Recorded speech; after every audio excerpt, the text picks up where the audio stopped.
ਅਧਿਆਇ 5 table spread. ਇੱਕ ਹੈ ਈਮਾਨ ਵਾਲਿਓ, ਆਪਣੇ ਬਚਨਾਂ ਨੂੰ ਨਿਭਾਓ। ਤੁਹਾਡੇ ਲਈ ਸਾਰੇ ਚੌਖੁਰੇ ਪਸ਼ੂ ਹਲਾਲ ਜਾਇਜ਼ ਕੀਤੇ ਗਏ ਹਨ, ਛੁੱਟ ਉਹਨਾਂ ਤੋਂ ਜਿਹੜੇ ਤੁਹਾ ਉਲਟ ਪੁੱਠਾ ਕੌਮਾਂ ਅੱਗੇ ਚੱਲ ਕੇ ਦੱਸੇ ਜਾਣਗੇ। ਪਰ ਜਦੋਂ ਤੁਸੀਂ ਇਹਰਾਮ ਹੱਜ ਦਾ ਵਿਸ਼ੇਸ਼ ਵਸਤਰ ਦੀ ਹਾਲਤ ਵਿੱਚ ਹੋਵੋ ਤਾਂ ਸ਼ਿਕਾਰ ਨੂੰ ਆਪਣੇ ਲਈ ਜਾਇਜ਼ ਨਾ ਸਮਝੋ। ਬੇਸ਼ੱਕ ਅੱਲਾਹ ਜੋ ਚਾਹੁੰਦਾ ਰੁਪਏ ਉਸੇ ਦਾ ਹੁਕਮ ਦਿੰਦਾ ਹੈ।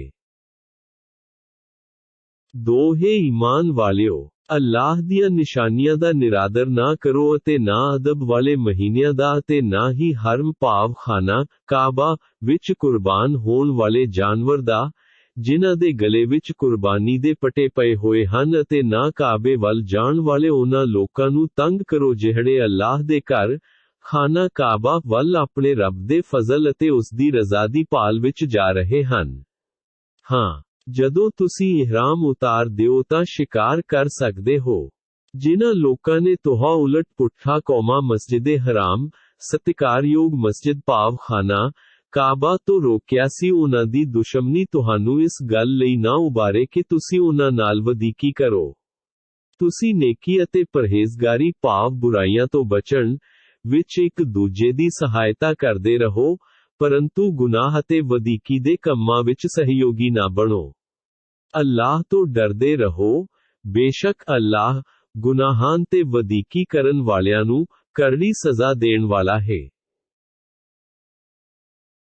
3 ਹੇ ਮੁਸਲਮਾਨੋ, ਤੁਹਾਡੇ ਲਈ ਮੁਰਦਾਰ ਖੂਨ, ਸੂਰ ਦਾ ਮਾਸ ਅਤੇ ਉਹ ਜਾਨਵਰ ਜਿਸ ਨੂੰ ਜ਼ਿਬਹ ਭਾਵ ਕੁਰਬਾਨ ਕਰਨ ਲੱਗੇ ਰੱਬ ਤੋਂ ਛੁੱਟ ਹੋਰ ਕਿਸੇ ਦਾ ਨਾ ਲਿਆ ਗਿਆ ਹੋਵੇ, ਜਿਹੜਾ ਜਾਨਵਰ ਗਲਾ ਘੁੱਟ ਕੇ ਮਰ ਜਾਵੇ ਜਾਂ ਸੱਟ ਖਾ ਕੇ ਮਰ ਜਾਵੇ ਜਾਂ ਉੱਚੀ ਥਾਂ ਤੋਂ ਗਿਰ ਕੇ ਮਰ ਜਾਵੇ ਜਾਂ ਕੋਈ ਜਾਨਵਰ ਸਿੰਗ ਲੱਗਣ ਨਾਲ ਮਰ ਜਾਵੇ, ਅਤੇ ਜਿਸ ਪਸ਼ੂ ਨੂੰ ਕਿਸੇ ਦਰਿੰਦੇ ਨੇ ਪਾੜ ਖਾਇਆ ਹੋਵੇ, ਛੁੱਟ ਉਸ ਤੋਂ ਜਿਸ ਨੂੰ ਤੁਸੀਂ ਜਿਉਂਦਾ ਵੇਖ ਕੇ ਹਲਾਲ ਕਰ ਲਿਆ ਹੋਵੇ, ਅਤੇ ਉਹ ਜਾਨਵਰ ਜਿਹੜਾ ਕਿਸੇ ਅਸਥਾਨ ਇੱਕ ਤੇ ਕੁਰਬਾਨ ਕੀਤਾ ਗਿਆ ਹੋਵੇ, ਹਰਾਮ ਨਾ ਜਾਇਜ਼ ਕੀਤਾ ਗਿਆ ਹੈ।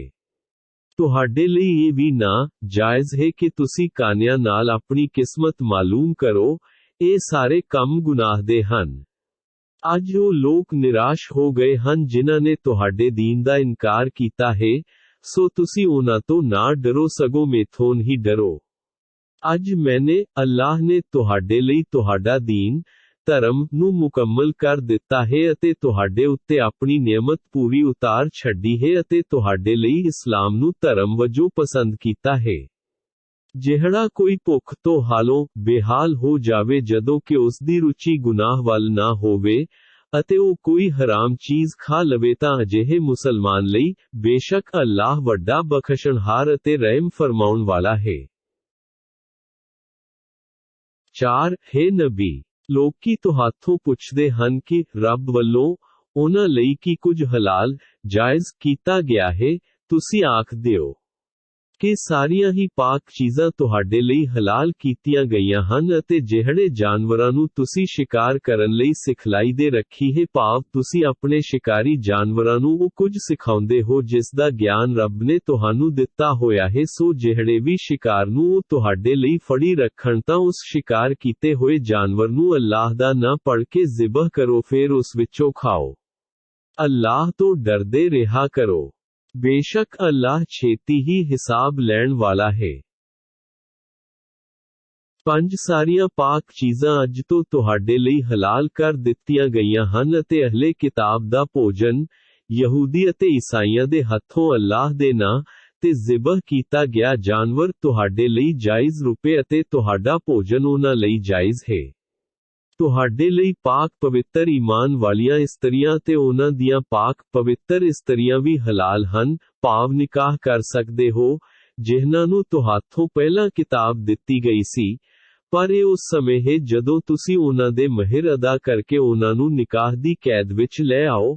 ਨਾ ਬਦਕਾਰੀ ਕਰਨ ਵਾਲੇ ਬਣੋ ਅਤੇ ਨਾ ਹੀ ਗੁਪਤ ਸੰਬੰਧ ਰੱਖੋ।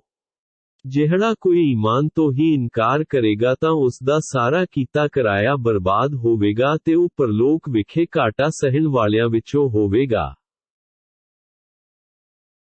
6 ਈਮਾਨ ਵਾਲਿਓ, ਜਦੋਂ ਤੁਸੀਂ ਨਮਾਜ਼ ਦੇ ਇਰਾਦੇ ਨਾਲ ਉੱਠੋ ਤਾਂ ਤੁਹਾਨੂੰ ਚਾਹੀਦਾ ਹੈ ਕਿ ਆਪਣੇ ਚਿਹਰੇ ਨੂੰ ਧੋਵੋ ਅਤੇ ਹੱਥਾਂ ਨੂੰ ਸਨੇ ਕੋਹਨੀਆਂ ਧੋ ਲਵੋ। ਇੱਕ ਆਪਣੇ ਸਿਰ ਉੱਤੇ ਹੱਥ ਗਿੱਲੇ ਕਰਕੇ ਫੇਰੋ ਅਤੇ ਆਪਣੇ ਪੈਰਾਂ ਨੂੰ ਗਿੱਟੇ ਸਨੇ ਧੋਵੋ। ਜੇ ਤੁਸੀਂ ਨਾਪਾਕੀ ਦੀ ਹਾਲਤ ਵਿੱਚ ਹੋਵੋ ਤਾਂ ਇਸ਼ਨਾਨ ਕਰ ਲਵੋ। ਹਾਂ, ਜੇ ਤੁਸੀਂ ਬਿਮਾਰ ਜਾਂ ਸਫ਼ਰ ਵਿੱਚ ਹੋਵੋ ਜਾਂ ਤੁਹਾਡੇ ਵਿੱਚੋਂ ਕੋਈ ਵਿਅਕਤੀ ਨਿਤ ਰੋਜ਼ ਦੀਆਂ ਲੋੜਾਂ ਭਾਵ ਟੱਟੀ ਪਿਸ਼ਾਬ ਆਦਿ ਪੂਰੀਆਂ ਕਰਕੇ ਆਇਆ ਹੋਵੇ ਜਾਂ ਤੁਸੀਂ ਪਤਨੀਆਂ ਨਾਲ ਸੰਭੋਗ ਕੀਤਾ ਹੋਵੇ ਅਤੇ ਤੁਹਾਨੂੰ ਪਾਣੀ ਨਾ ਮਿਲੇ ਤਾਂ ਤੁਸੀਂ ਪਾਕ ਮਿੱਟੀ ਨਾਲ ਤਯੰਮੁਮ ਕਰ ਇੱਕ ਲਓ। ਫਿਰ ਉਸ ਮਿੱਟੀ ਨਾਲ ਲਿਬੜੇ ਹੱਥਾਂ ਨੂੰ ਆਪਣੇ ਚਿਹਰੇ ਅਤੇ ਹੱਥਾਂ ਉੱਤੇ ਫੇਰ ਲਿਆ ਕਰੋ। ਅੱਲਾਹ ਨਹੀਂ ਚਾਹੁੰਦਾ ਕਿ ਤੁਹਾਨੂੰ ਔਖਿਆਈ ਵਿੱਚ ਪਾਵੇ, ਸਗੋਂ ਉਹ ਤਾਂ ਤੁਹਾਨੂੰ ਪਾਕ ਰੱਖਣਾ ਚਾਹੁੰਦਾ ਹੈ ਅਤੇ ਤੁਹਾਡੇ ਉੱਤੇ ਆਪਣੀ ਨਿਯਮਤਾਂ ਪੂਰੀਆਂ ਕਰ ਦੇਣਾ ਚਾਹੁੰਦਾ ਹੈ, ਤਾਂ ਜੋ ਤੁਸੀਂ ਉਸ ਦਾ ਧੰਨਵਾਦ ਕਰੋ। 7 ਹੇ ਮੋਮਿਨੋ, ਤੁਹਾਡੇ ਉੱਤੇ ਜੋ ਵੀ ਅੱਲਾਹ ਵੱਲੋਂ ਨਿਯਮਤ ਨਾਜ਼ਿਲ ਹੋਈ ਹੈ ਉਸ ਨੂੰ ਚੇਤੇ ਰੱਖੋ ਅਤੇ ਇਸ ਬਚਨ ਨੂੰ ਵੀ ਯਾਦ ਰੱਖੋ ਜੋ ਤੁਸੀਂ ਉਸ ਅੱਲਾਹ ਨਾਲ ਕੀਤਾ ਹੈ, ਜਦੋਂ ਤੁਸੀਂ ਇਕਰਾਰ ਵਜੋਂ ਕਿਹਾ ਸੀ ਕਿ ਅਸੀਂ ਇਹਨਾਂ ਹੁਕਮਾਂ ਨੂੰ ਸੁਣਿਆ ਅਤੇ ਇਸ ਨੂੰ ਸਵੀਕਾਰ ਕੀਤਾ ਹੈ।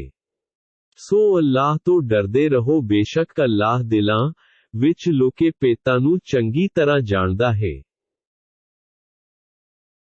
8 ਹੇ ਈਮਾਨ ਵਾਲਿਓ, ਤੁਸੀਂ ਅੱਲਾਹ ਲਈ ਹੱਕ ਸੱਚ ਉੱਤੇ ਖੜ੍ਹਣ ਵਾਲੇ ਅਤੇ ਇਨਸਾਫ ਦੀ ਗਵਾਹੀ ਦੇਣ ਵਾਲੇ ਬਣ ਜਾਓ।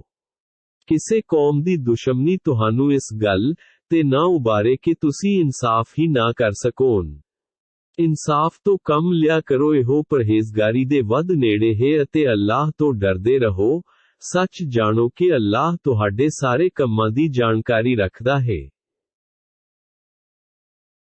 9 ਅੱਲਾਹ ਨੇ ਉਹਨਾਂ ਲੋਕਾਂ ਨਾਲ ਜਿਹੜੇ ਈਮਾਨ ਲਿਆਏ ਹਨ ਅਤੇ ਉਹਨਾਂ ਨੇ ਕੰਮ ਵੀ ਭਲੇ ਹੀ ਕੀਤੇ, ਇਹ ਵਾਅਦਾ ਕੀਤਾ ਹੈ ਕਿ ਉਹਨਾਂ ਲਈ ਬਖਸ਼ਿਸ਼ ਹੈ ਅਤੇ ਭਲੇ ਕੰਮਾਂ ਦਾ ਬਹੁਤ ਵੱਡਾ ਬਦਲਾ ਹੈ।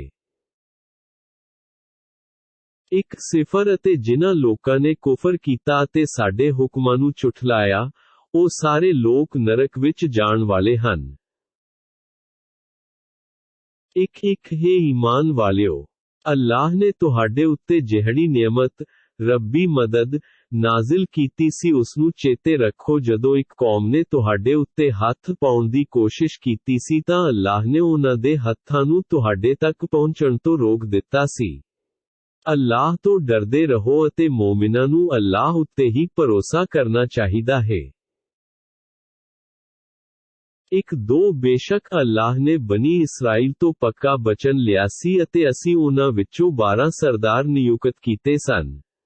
ਅਤੇ ਅੱਲਾਹ ਨੇ ਉਹਨਾਂ ਨੂੰ ਆਖਿਆ ਸੀ ਕਿ ਮੈਂ ਤੁਹਾਡੇ ਅੰਗ ਸੰਗ ਹੀ ਹਾਂ।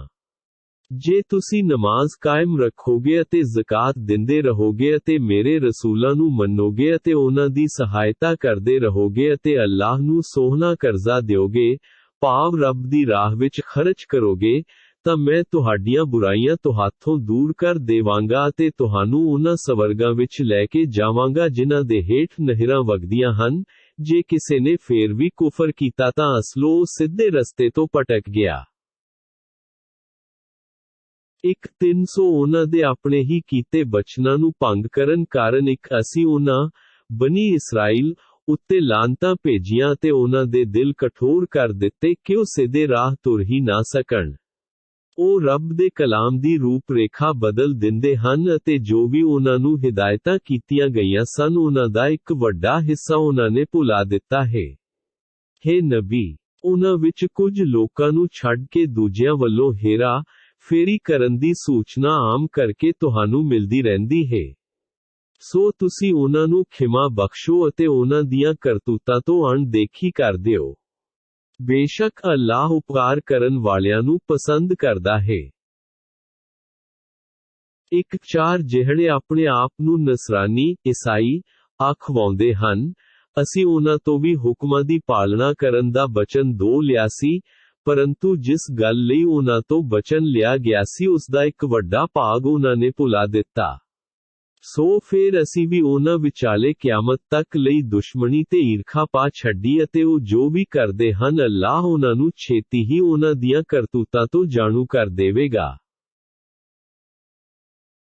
5 ਹੇ ਅਹਲੇ ਕਿਤਾਬ, ਯਹੂਦੀ ਅਤੇ ਈਸਾਈਓ, ਤੁਹਾਡੇ ਕੋਲ ਸਾਡਾ ਰਸੂਲ ਹਜ਼ਰਤ ਮੁਹੰਮਦ ਸੱਸਾ ਮੁਸਕਰਾਉਂਦਾ ਚਿਹਰਾ। ਆ ਗਿਆ ਹੈ।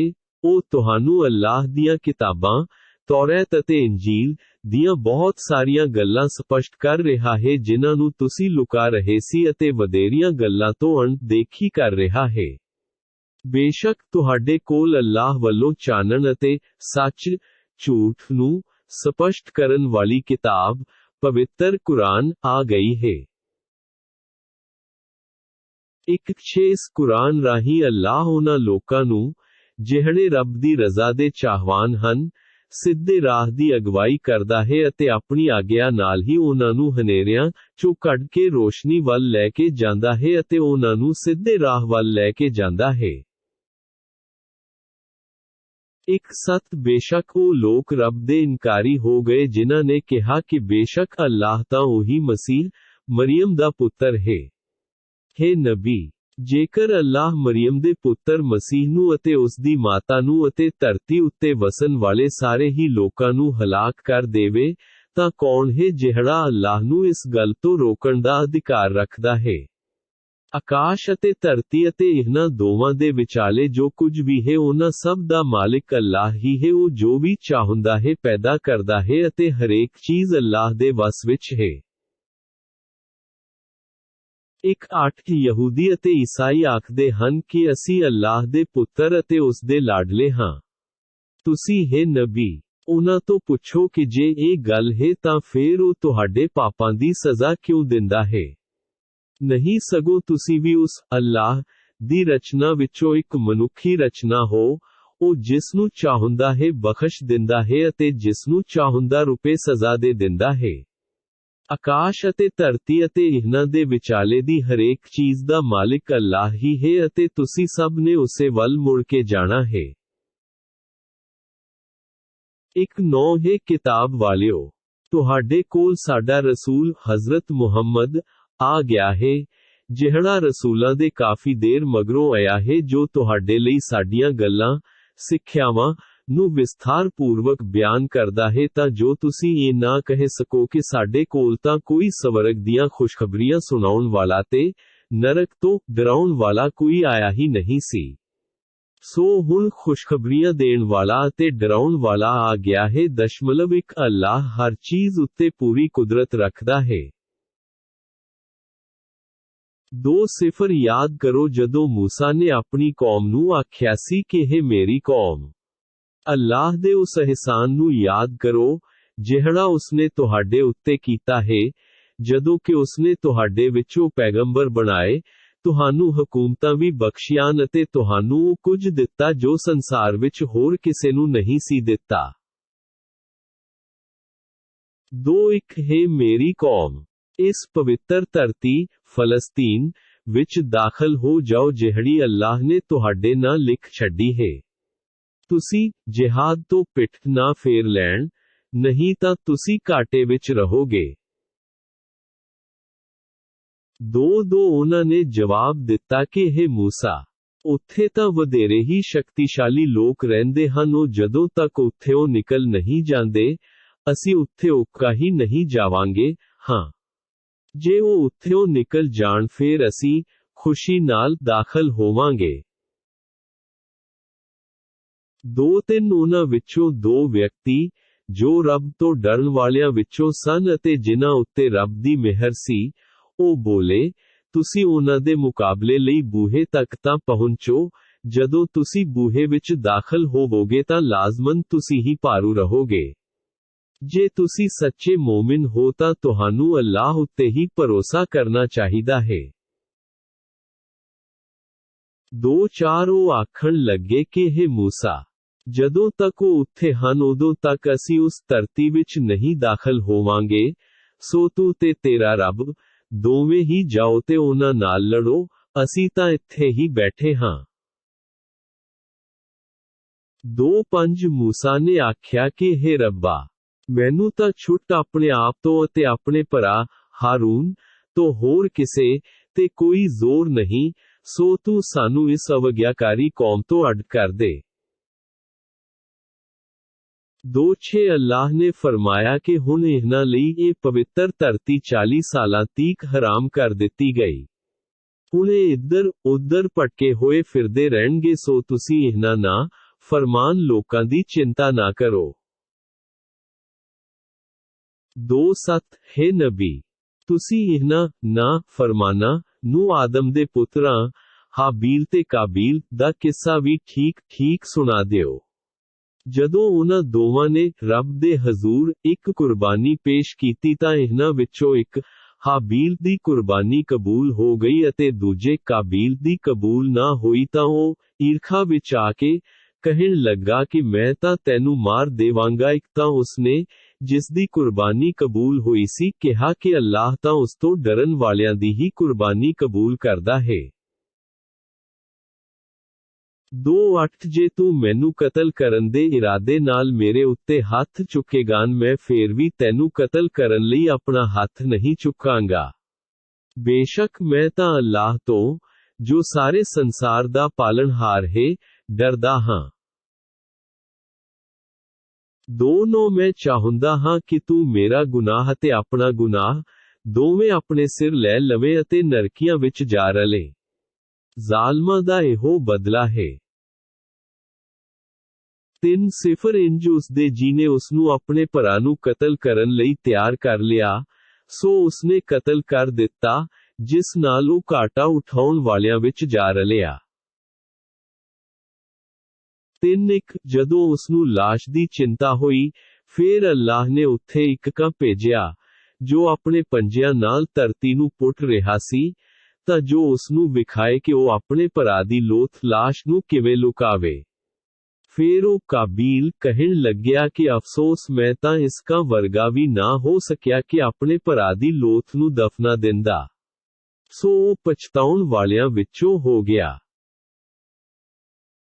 3:2 ਇਸੇ ਕਾਰਨ ਅਸੀਂ ਇਸਰਾਈਲੀਆਂ ਲਈ ਲਿਖਤ ਜਾਰੀ ਕਰ ਦਿੱਤੀ ਸੀ ਕਿ ਜਿਹੜਾ ਵਿਅਕਤੀ ਕਿਸੇ ਨੂੰ ਕਤਲ ਕਰੇਗਾ, ਬਿਨਾਂ ਇਸ ਗੱਲ ਤੋਂ ਕਿ ਉਸਨੇ ਕਿਸੇ ਦਾ ਕਤਲ ਕੀਤਾ ਹੋਵੇ ਜਾਂ ਧਰਤੀ ਉੱਤੇ ਫਿਤਨਾ ਫਸਾਦ ਫੈਲਾਉਣ ਵਾਲਾ ਹੋਵੇ, ਤਾਂ ਇੰਜ ਸਮਝੋ ਕਿ ਉਸਨੇ ਸਾਰੇ ਹੀ ਲੋਕਾਂ ਨੂੰ, ਭਾਵ ਮਨੁੱਖਤਾ ਨੂੰ ਹੀ ਕਤਲ ਕਰ ਦਿੱਤਾ ਹੋਵੇ। ਅਤੇ ਜਿਹੜਾ ਵਿਅਕਤੀ ਕਿਸੇ ਦੀ ਜਾਨ ਨੂੰ ਅਨਹੱਕਾ ਕਤਲ ਹੋਣ ਤੋਂ ਬਚਾ ਲਵੇ, ਇੰਜ ਸਮਝੇ ਕਿ ਉਸਨੇ ਸਾਰੇ ਹੀ ਲੋਕਾਂ ਦੀ ਜਾਨ ਬਚਾਈ ਹੈ। ਇਹਨਾਂ ਕੋਲ ਸਾਡੇ ਬਹੁਤ ਸਾਰੇ ਪੈਗੰਬਰ ਸਪਸ਼ਟ ਦਲੀਲਾਂ ਲੈ ਕੇ ਆਏ, ਪਰੰਤੂ ਫੇਰ ਵੀ ਵਧੇਰੇ ਲੋਕ ਧਰਤੀ ਉੱਤੇ ਅਜਿਹੇ ਹਨ, ਜਿਹੜੇ ਹੱਦੋਂ ਨਿਕਲ ਜਾਂਦੇ ਹਨ। 3:3 ਜਿਹੜੇ ਲੋਕ ਅੱਲਾਹ ਅਤੇ ਉਸਦੇ ਰਸੂਲ ਨਾਲ ਜੰਗ ਕਰਦੇ ਹਨ, ਭਾਵ ਆਦੇਸ਼ਾਂ ਦੇ ਇਨਕਾਰੀ ਹਨ, ਅਤੇ ਧਰਤੀ ਉੱਤੇ ਵਿਗਾੜ ਪੈਦਾ ਕਰਦੇ ਹਨ, ਉਹਨਾਂ ਦੀ ਸਜ਼ਾ ਇਹੋ ਹੈ ਕਿ ਉਹਨਾਂ ਨੂੰ ਕਤਲ ਕਰ ਦਿੱਤਾ ਜਾਵੇ ਜਾਂ ਫਾਂਸੀ ਦੇ ਦਿੱਤੀ ਜਾਵੇ, ਜਾਂ ਵਿਰੋਧੀ ਦਿਸ਼ਾਵਾਂ ਤੋਂ ਉਹਨਾਂ ਦੇ ਹੱਥ ਪੈਰ ਵੱਢ ਸੁੱਟੇ ਜਾਣ, ਜਾਂ ਉਹਨਾਂ ਨੂੰ ਦੇਸ਼ ਨਿਕਾਲਾ ਦੇ ਦਿੱਤਾ ਜਾਵੇ। ਇਹ ਤਾਂ ਉਹਨਾਂ ਦੀ ਸੰਸਾਰਿਕ ਰੁਸਵਾਈ ਹੈ, ਪਰੰਤੂ ਆਖਿਰਤ ਵਿੱਚ ਉਹਨਾਂ ਲਈ ਬਹੁਤ ਵੱਡੀ ਨਰਕ ਦੀ ਸਜ਼ਾ ਹੈ। 3:4 ਪਰ ਹਾਂ, ਜਿਹੜੇ ਲੋਕ ਤੁਹਾਡੇ ਕਾਬੂ ਪਾਉਣ ਤੋਂ ਪਹਿਲਾਂ ਤੌਬਾ ਕਰ ਲੈਣ, ਉਹਨਾਂ ਨੂੰ ਖਿਮਾ ਕਰ ਦਿਓ। ਤੁਸੀਂ ਭਰੋਸਾ ਰੱਖੋ ਕਿ ਅੱਲਾਹ ਬਹੁਤ ਵੱਡਾ ਬਖਸ਼ਣਹਾਰ ਤੇ ਅਤਿਅੰਤ ਰਹਿਮ ਕਰਨ ਵਾਲਾ ਹੈ। 3:5 ਹੇ ਈਮਾਨ ਵਾਲਿਓ, ਅੱਲਾਹ ਤੋਂ ਡਰਦੇ ਰਹੋ ਅਤੇ ਉਸ ਦੀ ਨੇੜਤਾ ਪ੍ਰਾਪਤ ਕਰਨ ਦੇ ਯਤਨ ਕਰੋ ਅਤੇ ਉਸ ਦੀ ਰਾਹ ਵਿੱਚ ਜਿਹਾਦ, ਸੰਘਰਸ਼ ਕਰੋ ਤਾਂ ਜੋ ਤੁਹਾਡਾ ਭਲਾ ਹੋ ਸਕੇ। 3:6 ਬੇਸ਼ੱਕ ਜਿਨ੍ਹਾਂ ਲੋਕਾਂ ਨੇ ਰੱਬ ਦੇ ਇੱਕ ਹੋਣ ਦਾ ਇਨਕਾਰ ਕੀਤਾ ਹੈ, ਜੇ ਉਹਨਾਂ ਕੋਲ ਉਹ ਸਭ ਕੁਝ ਹੋਵੇ ਜਿਹੜਾ ਧਰਤੀ ਉੱਤੇ ਹੈ ਅਤੇ ਇੰਨਾ ਹੀ ਹੋਰ ਹੋਵੇ, ਤਾਂ ਵੀ ਉਹਨਾਂ ਦੀ ਸਜ਼ਾ ਦੇ ਬਦਲੇ ਵਿੱਚ ਕਬੂਲਿਆ ਨਹੀਂ ਜਾਵੇਗਾ। ਉਹਨਾਂ ਲਈ ਤਾਂ ਬਹੁਤ ਹੀ ਕਰੜਾ ਅਜ਼ਾਬ ਹੈ। 3:7 ਉਹ ਨਰਕ ਦੀ ਅੱਗ ਵਿੱਚੋਂ ਨਿਕਲਣਾ ਚਾਹੁਣਗੇ, ਪਰੰਤੂ ਉਸ ਵਿੱਚੋਂ ਕਦੇ ਵੀ ਨਿਕਲ ਨਹੀਂ ਸਕਣਗੇ। ਉਹਨਾਂ ਲਈ ਤਾਂ ਸਦੀਵੀ ਅਜ਼ਾਬ ਹੈ। 3:8 ਤੁਸੀਂ ਚੋਰੀ ਕਰਨ ਵਾਲੇ ਪੁਰਸ਼ ਤੇ ਚੋਰੀ ਕਰਨ ਵਾਲੀ ਇਸਤਰੀ ਦਾ ਹੱਥ ਵੱਢ ਦਿਓ। ਇਹ ਅੱਲਾਹ ਵੱਲੋਂ ਉਸ ਅਪਰਾਧ ਦੀ ਸਿੱਖਿਆਵਾਨ ਸਜ਼ਾ ਹੈ, ਜਿਹੜਾ ਉਹਨਾਂ ਨੇ ਕੀਤਾ ਹੈ। ਅੱਲਾਹ ਜ਼ੋਰਾਵਰ ਤੇ ਦਾਨਾਈ ਵਾਲਾ ਹੈ। 3:9 ਫੇਰ ਜਿਹੜਾ ਵਿਅਕਤੀ ਅਪਰਾਧ ਕਰਨ ਮਗਰੋਂ ਤੌਬਾ ਕਰ ਲਵੇ ਅਤੇ ਆਪਣੇ ਆਪ ਨੂੰ ਸੁਆਰ ਲਵੇ, ਤਾਂ ਅੱਲਾਹ ਉਸ ਦੀ ਤੌਬਾ ਸਵੀਕਾਰ ਕਰਦਾ ਹੈ। ਅੱਲਾਹ ਵੱਡਾ ਹੀ ਬਖਸ਼ਣਹਾਰ ਅਤੇ ਰਹਿਮ ਕਰਨ ਵਾਲਾ ਹੈ। 4 ਕੀ ਤੁਸੀਂ ਨਹੀਂ ਜਾਣਦੇ ਕਿ ਧਰਤੀ ਅਤੇ ਆਕਾਸ਼ ਦੀ ਪਾਤਸ਼ਾਹੀ ਕੇਵਲ ਅੱਲਾਹ ਲਈ ਹੀ ਹੈ। ਉਹ ਜਿਸਨੂੰ ਚਾਹੇ ਮਾੜੇ ਕੰਮਾਂ ਦੀ ਸਜ਼ਾ ਦੇਵੇ ਅਤੇ ਜਿਸਨੂੰ ਚਾਹੇ ਮੁਆਫ ਕਰ ਦੇਵੇ। ਅੱਲਾਹ ਹਰ ਤਰ੍ਹਾਂ ਦੀ ਕੁਦਰਤ ਰੱਖਦਾ ਹੈ। 4 ਹੈ ਰਸੂਲ, ਤੁਸੀਂ ਉਹਨਾਂ ਲੋਕਾਂ ਲਈ ਦੁਖੀ ਨਾ ਹੋਵੋ ਜਿਹੜੇ ਇਨਕਾਰ ਕਰਨ ਵਿੱਚ ਕਾਹਲੀ ਕਰਦੇ ਹਨ। ਇਹਨਾਂ ਯਹੂਦੀਆਂ ਵਿੱਚੋਂ ਕੁਝ ਤਾਂ ਉਹ ਲੋਕ ਹਨ ਜਿਹੜੇ ਆਪਣੇ ਮੂੰਹੋਂ ਆਖਦੇ ਹਨ ਕਿ ਅਸੀਂ ਈਮਾਨ ਲਿਆਏ ਹਾਂ, ਜਦ ਕਿ ਉਹ ਦਿਲੋਂ ਈਮਾਨ ਨਹੀਂ ਲਿਆਏ। ਉਹਨਾਂ ਲੋਕਾਂ ਵਿੱਚੋਂ ਹੀ ਕੁਝ ਯਹੂਦੀ ਹਨ, ਉਹ ਝੂਠੀਆਂ ਗੱਲਾਂ ਸੁਣਨ ਦੇ ਆਦੀ ਹਨ ਤੇ ਦੂਜੀ ਕੌਮ ਦੀ ਕਨਸੋਈ ਕਰਨ ਵਾਲੇ ਹਨ। ਉਹ ਅਜਿਹੇ ਤੁਹਾਡੇ ਕੋਲ ਤਾਬੇਦਾਰੀ ਲਈ ਨਹੀਂ ਆਏ। ਉਹ ਤੌਰਾਤ ਦੇ ਸ਼ਬਦਾਂ ਦੇ ਠੀਕ ਅਰਥ ਸਿੱਧ ਹੋਣ ਮਗਰੋਂ ਉਹਨਾਂ ਨੂੰ ਬਦਲ ਦਿੰਦੇ ਹਨ। ਉਹ ਲੋਕਾਂ ਨੂੰ ਆਖਦੇ ਹਨ ਕਿ ਜੇ ਤੁਹਾਨੂੰ ਮੁਹੰਮਦ ਸੱਸਾ ਵੱਲੋਂ ਤੌਰਾਤ ਅਨੁਸਾਰ ਹੁਕਮ ਦਿੱਤਾ ਜਾਵੇ ਤਾਂ ਮੰਨ ਲਵੋ, ਜੇ ਹੁਕਮ ਨਾ ਦਿੱਤਾ ਜਾਵੇ ਤਾਂ ਉਹਨਾਂ ਤੋਂ ਅੱਡ ਰਹੋ। ਹੇ ਨਬੀ, ਜਿਸ ਨੂੰ ਅੱਲਾਹ ਹੀ ਫਿਤਨੇ ਅਜ਼ਮਾਇਸ਼ ਵਿੱਚ ਪਾ ਦੇਣਾ ਚਾਹਵੇ ਤਾਂ ਤੁਹਾਨੂੰ ਇਸ ਸੰਬੰਧ ਵਿੱਚ ਕੁਝ ਵੀ ਅਧਿਕਾਰ ਨਹੀਂ ਕਿ ਉਹ ਈਮਾਨ ਵਾਲੇ ਬਣ ਜਾਣ। ਜਿਨ੍ਹਾਂ ਦੇ ਬਾਰੇ ਅੱਲਾਹ ਨੇ ਹੀ ਨਹੀਂ ਚਾਹਿਆ ਕਿ ਉਹਨਾਂ ਦੇ ਮਨ ਪਾਕ ਹੋਣ, ਉਹਨਾਂ ਲਈ ਸੰਸਾਰ ਵਿੱਚ ਰੁਸਵਾਈ ਹੈ ਅਤੇ ਆਖਿਰਤ ਵਿੱਚ ਵੀ ਉਹਨਾਂ ਲਈ ਕਰੜੀ ਸਜ਼ਾ ਹੈ। 4 ਮੁਨਾਫਕ ਲੋਕ ਝੂਠੀਆਂ ਗੱਲਾਂ ਸੁਣਨ ਵਾਲੇ ਅਤੇ ਹਰਾਮ ਮਾਲ ਖਾਣ ਵਾਲੇ ਹਨ। ਜੇ ਇਹ ਤੁਹਾਡੇ ਕੋਲੇ ਆਉਣ ਤਾਂ, ਹੈ ਨਬੀ, ਤੁਹਾਨੂੰ ਇਹ ਅਧਿਕਾਰ ਹੈ, ਭਾਵੇਂ ਇਹਨਾਂ ਵਿਚਕਾਰ ਫੈਸਲਾ ਕਰ ਦਿਓ, ਭਾਵੇਂ ਟਾਲ ਦਿਓ। ਜੇਕਰ ਤੁਸੀਂ ਇਹਨਾਂ ਦਾ ਫੈਸਲਾ ਕਰਨ ਤੋਂ ਨਾ ਕਰਦੇ ਹੋ ਤਾਂ ਵੀ ਇਹ ਤੁਹਾਨੂੰ ਕੁਝ ਵੀ ਹਾਨੀ ਨਹੀਂ ਪਹੁੰਚਾ ਸਕਦੇ। ਜੇ ਤੁਸੀਂ ਫੈਸਲਾ ਕਰੋ ਤਾਂ ਹੱਕ ਇਨਸਾਫ ਦੇ ਨਾਲ ਫੈਸਲਾ ਕਰੋ। ਅੱਲਾਹ ਇਨਸਾਫ ਕਰਨ ਵਾਲਿਆਂ ਨਾਲ ਮੁਹੱਬਤ ਕਰਦਾ ਹੈ। 4 ਰੂਰਾਨੀ ਵਾਲੀ ਗੱਲ ਹੈ ਕਿ ਉਹ ਤੁਹਾਥੋਂ ਕਿਵੇਂ ਫੈਸਲਾ ਕਰਵਾਉਂਦੇ ਹਨ, ਜਦ ਕਿ ਉਹਨਾਂ ਕੋਲ ਤੌਰਾਤ ਮੌਜੂਦ ਹੈ, ਜਿਸ ਵਿੱਚ ਅੱਲਾਹ ਵੱਲੋਂ ਦਿੱਤੇ ਹੁਕਮ ਲਿਖੇ ਹੋਏ ਹਨ, ਫਿਰ ਵੀ ਉਹ ਇਹਨਾਂ ਹੁਕਮਾਂ ਤੋਂ ਮੂੰਹ ਮੋੜ ਰਹੇ ਹਨ। ਅਸਲ ਗੱਲ ਹੈ ਕਿ ਇਹ ਈਮਾਨ ਵਾਲੇ ਹੈ ਹੀ ਨਹੀਂ। 4 ਅਸੀਂ ਤੌਰਾਤ ਨਾਜ਼ਿਲ ਕੀਤੀ ਜਿਸ ਵਿੱਚ ਹਿਦਾਇਤ ਅਤੇ ਨੂਰ ਹੈ। ਯਹੂਦੀਆਂ ਵਿੱਚੋਂ ਅੱਲਾਹ ਦੀ ਤਾਬੇਦਾਰੀ ਕਰਨ ਵਾਲੇ ਸਾਰੇ ਹੀ ਰਸੂਲ, ਅੱਲਾਹ ਵਾਲੇ ਅਤੇ ਗਿਆਨੀ ਲੋਕ ਇਸ ਕਿਤਾਬ ਅਨੁਸਾਰ ਹੀ ਫੈਸਲਾ ਕਰਦੇ ਸਨ। ਇਸੇ ਲਈ ਉਹ ਅੱਲਾਹ ਦੀ ਇਸ ਕਿਤਾਬ ਦੇ ਰਾਖੇ ਬਣਾਏ ਗਏ ਅਤੇ ਉਹ ਸਾਰੇ ਹੀ ਇਸ ਗੱਲ ਦੇ ਗਵਾਹ ਸਨ। ਸੋ, ਹੇ ਯਹੂਦੀਓ, ਤੁਸੀਂ ਲੋਕਾਂ ਤੋਂ ਨਾ ਡਰੋ ਅਤੇ ਕੇਵਲ ਮੇਰਾ ਡਰ ਹੀ ਦਿਲ ਵਿੱਚ ਰੱਖੋ। ਮੇਰੀਆਂ ਆਇਤਾਂ, ਹੁਕਮਾਂ ਨੂੰ ਥੋੜੇ ਜਿਹੇ ਮੁੱਲ ਤੇ ਨਾ ਵੇਚੋ। ਜਿਹੜੇ ਲੋਕੀ ਅੱਲਾਹ ਦੇ ਉਤਾਰੇ ਹੋਏ ਕਾਨੂੰਨਾਂ ਅਨੁਸਾਰ ਫੈਸਲਾ ਨਹੀਂ ਕਰਦੇ, ਉਹੀ ਉਹ ਕਾਫਿਰ ਹਨ। 1 4 ਅਸੀਂ ਉਹਨਾਂ ਯਹੂਦੀਆਂ ਲਈ ਤੌਰਾਤ ਵਿੱਚ ਹੁਕਮ ਲਿਖ ਦਿੱਤਾ ਸੀ ਕਿ ਬੇਸ਼ੱਕ ਜਾਨ ਦੇ ਬਦਲੇ ਜਾਨ, 2 ਅੱਖ ਦੇ ਬਦਲੇ ਅੱਖ, ਨੱਕ ਦੇ ਬਦਲੇ ਨੱਕ, ਕੰਨ ਦੇ ਬਦਲੇ ਕੰਨ, ਦੰਦ ਦੇ ਬਦਲੇ ਦੰਦ ਅਤੇ ਸਾਰੇ ਵਿਸ਼ੇਸ਼ ਜ਼ਖਮਾਂ ਦਾ ਵੀ ਬਰਾਬਰ ਦਾ ਬਦਲਾ ਹੈ। ਫਿਰ ਜਿਹੜਾ ਵਿਅਕਤੀ ਮੁਆਫ ਕਰ ਦੇਵੇ, ਬਦਲਾ ਨਾ ਲਵੇ, ਉਸ ਲਈ ਹੀ ਬਦਲੇ ਤੋਂ ਛੁਟਕਾਰਾ ਹੈ ਅਤੇ ਜਿਹੜੇ ਲੋਕ ਅੱਲਾਹ ਵੱਲੋਂ ਨਾਜ਼ਿਲ ਕੀਤੇ ਹੋਏ ਹੁਕਮਾਂ ਅਨੁਸਾਰ ਫੈਸਲਾ ਨਹੀਂ ਕਰਦੇ, ਉਹੀ ਉਹ ਜ਼ਾਲਮ ਹਨ। 4 ਅਤੇ ਅਸੀਂ ਇਹਨਾਂ ਪੈਗੰਬਰਾਂ ਮਗਰੋਂ ਮਰੀਮ ਦੇ ਪੁੱਤਰ ਈਸਾ ਨੂੰ ਭੇਜਿਆ, ਇੱਕ ਜਿਹੜਾ ਆਪਣੇ ਤੋਂ ਪਹਿਲਾਂ ਆਈ ਕਿਤਾਬ ਭਾਵ ਤੌਰਾਤ ਦੀ ਪੁਸ਼ਟੀ ਕਰਨ ਵਾਲਾ ਸੀ। ਅਸੀਂ ਉਸ ਈਸਾ ਨੂੰ ਇੰਜੀਲ ਦਿੱਤੀ, ਜਿਸ ਵਿੱਚ ਸਿੱਧਾ ਰਾਹ ਵੇਖਣ ਲਈ ਰੋਸ਼ਨੀ ਅਤੇ ਹਿਦਾਇਤ ਸੀ ਅਤੇ ਉਹ ਆਪਣੇ ਤੋਂ ਪਹਿਲਾਂ ਨਾਜ਼ਲ ਹੋਈ ਕਿਤਾਬ ਤੌਰਾਤ ਦੀ ਪੁਸ਼ਟੀ ਕਰਨ ਵਾਲੀ ਸੀ ਅਤੇ ਬੁਰਾਈਆਂ ਤੋਂ ਬਚਣ ਵਾਲਿਆਂ ਲਈ ਹਿਦਾਇਤ ਤੇ ਨਸੀਹਤ ਨਾਲ ਭਰੀ ਹੋਈ ਸੀ। 4 ਅਤੇ ਇੰਜੀਲ ਵਾਲਿਆਂ ਨੂੰ ਚਾਹੀਦਾ ਹੈ ਕਿ ਅੱਲਾਹ ਨੇ ਜੋ ਵੀ ਇੰਜੀਲ ਵਿੱਚ ਹੁਕਮ ਨਾਜ਼ਲ ਕੀਤੇ ਹਨ ਉਸ ਦੇ ਅਨੁਸਾਰ ਹੀ ਫੈਸਲੇ ਕਰਨ ਅਤੇ ਜਿਹੜੇ ਲੋਕ ਅੱਲਾਹ ਵੱਲੋਂ ਨਾਜ਼ਲ ਕੀਤੇ ਹੋਏ ਹੁਕਮਾਂ ਅਨੁਸਾਰ ਫੈਸਲੇ ਨਹੀਂ ਕਰਦੇ, ਉਹ ਫਾਸਿਕ ਉਲੰਘਣਾਕਾਰੀ ਹਨ। 4 ਹੈ ਨਬੀ, ਅਸੀਂ ਤੁਹਾਡੇ ਉੱਤੇ ਇਹ ਕਿਤਾਬ ਕੁਰਾਨ, ਸੱਚਾਈ ਅਤੇ ਹੱਕ ਨਾਲ ਨਾਜ਼ਿਲ ਕੀਤੀ ਹੈ। ਇਹ ਉਸ ਕਿਤਾਬ ਦੀ ਪੁਸ਼ਟੀ ਕਰਦੀ ਹੈ ਜਿਹੜੀ ਇਸ ਤੋਂ ਪਹਿਲਾਂ ਇੱਕ ਨਾਜ਼ਿਲ ਹੋਈ ਸੀ ਅਤੇ ਉਸ ਦੀ ਰਾਖੀ ਕਰਦੀ ਹੈ। ਸੋ ਤੁਸੀਂ ਉਹਨਾਂ ਯਹੂਦੀ ਅਤੇ ਈਸਾਈਆਂ ਦੇ ਆਪਸੀ ਝਗੜਿਆਂ ਵਿੱਚ ਅੱਲਾਹ ਵੱਲੋਂ ਉਤਾਰੀ ਹੋਈ ਕਿਤਾਬ ਕੁਰਾਨ ਅਨੁਸਾਰ ਹੀ ਫੈਸਲੇ ਕਰੋ। ਤੁਸੀਂ ਇਸ ਸੱਚਾਈ ਕੁਰਾਨ ਦੀ ਅਣਦੇਖੀ ਕਰਦੇ ਹੋਏ ਉਹਨਾਂ ਦੀਆਂ ਇੱਛਾਵਾਂ ਦੇ ਪਿੱਛੇ ਨਾ ਲੱਗੋ। ਅਸੀਂ ਤੁਹਾਡੇ ਵਿੱਚੋਂ ਹਰੇਕ ਲਈ ਇੱਕ ਕਾ ਉਲਟ ਪੁੱਠਾ ਕੌਮਾਂ ਨੰਨਾ ਅਤੇ ਕੰਮ ਕਰਨ ਦਾ ਇੱਕ ਢੰਗ ਨਿਯਤ ਕੀਤਾ ਹੈ।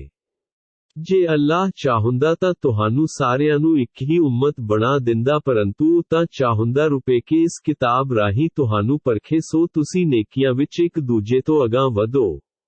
ਤੁਸੀਂ ਸਾਰਿਆਂ ਨੇ ਜਾਣਾ ਉਸੇ ਰੱਬ ਕੋਲ ਹੀ ਹੈ, ਫਿਰ ਉਹ ਤੁਹਾਨੂੰ ਉਹਨਾਂ ਗੱਲਾਂ ਦੀ ਹਕੀਕਤ ਦੱਸ ਦੇਵੇਗਾ ਜਿਨ੍ਹਾਂ ਵਿੱਚ ਤੁਸੀਂ ਮਤਭੇਦ ਕਰਦੇ ਰਹਿੰਦੇ ਸਾਂ। 4:9 ਹੈ ਨਬੀ, ਤੁਸੀਂ ਇਹਨਾਂ ਲੋਕਾਂ ਦੇ ਮਾਮਲਿਆਂ ਵਿੱਚ ਰੱਬ ਵੱਲੋਂ ਤੁਹਾਡੇ ਉੱਤੇ ਉਤਾਰੀ ਕਿਤਾਬ ਕੁਰਾਨ ਅਨੁਸਾਰ ਹੀ ਫੈਸਲੇ ਕਰੋ।